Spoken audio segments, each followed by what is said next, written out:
Welcome back to Something Good in the Kitchen. I hope you're doing well, and thanks for joining me on this episode of Cooking with Thaddeus. Today we're going to take some simple ingredients and turn them into the most amazing Cranberry Streusel Shortbread Bars.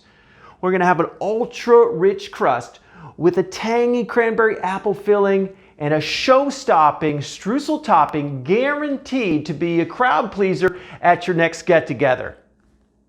Let's get started. For the recipe, the crust and streusel topping, you will need 10.5 ounces or 1 cup plus 5 tablespoons of unsalted butter, melted and cooled to warm, 1 cup of granulated sugar divided, 3/4 cup and 1/4 cup, 3/4 teaspoon table salt, 2 large egg yolks, and 14.25 ounces of unbleached all-purpose white flour.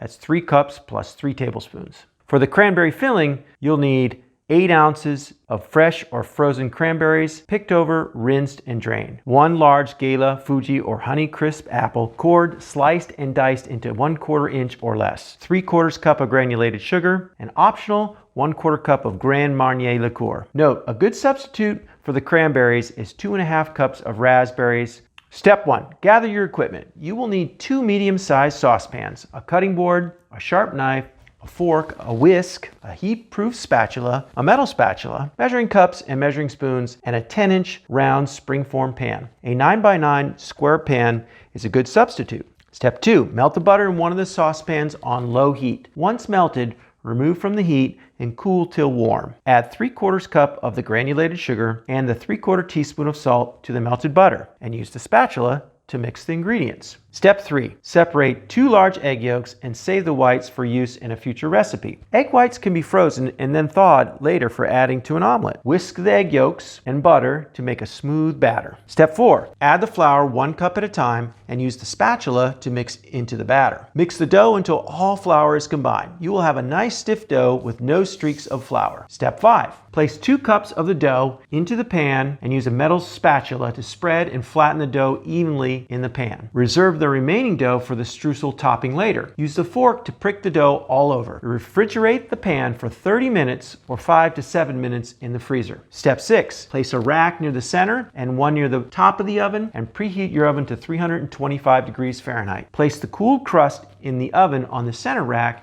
and bake for approximately 20 minutes. The dough will have begun to set up, only a very light brown edge. The center will not be firm yet. Step 7. While the crust bakes, make the streusel topping and filling. Add 1/4 cup of granulated sugar to the reserved dough. Mix the dough with your fingers until crumbly. There should be a variety of pea-sized and larger crumbles of topping. In the second medium saucepan, combine the cranberries, diced apple, 3/4 cup granulated sugar, and 1/4 cup water. I like to use Grand Marnier instead of the water. Bring this mixture to a boil over medium-high heat, stirring frequently with a spatula. Reduce the heat to medium and continue to cook 8 to 10 minutes until the liquid is reduced to a thick syrup. Stir frequently during this process. Remove the mixture from the heat. It will thicken as it cools. Step 9. Remove the crust from the oven and place on the stove top or a hot pad. Spread the cranberry filling evenly over the hot crust using the spatula. Scatter the streusel topping over the cranberry filling. Step 10. Increase the oven temperature to 350 degrees Fahrenheit. Bake the bars on the upper rack for approximately 25 minutes. The streusel topping will be golden brown and set. Baking the bars in the upper rack helps the streusel brown faster without over-browning the crust. Step 11. Place the bars on a metal rack to cool. Cool completely, approximately 1 hour before serving. Once cool, run a knife around the edge of the pan, release the sides, and use a thin knife or spatula to carefully separate the bars from the bottom of the pan. The bars can be transferred to a plate and be kept at room temperature for up to a week. Step 12. I like to serve these bars with a stovetop espresso and a dollop of fresh whipped cream. Check out my video, Fresh Whipped Cream in under 2 minutes. Bon appetit. Thanks for joining me on this episode of Something Good in the Kitchen. Hope to see you next time, and remember, fresh ingredients make the best ingredients.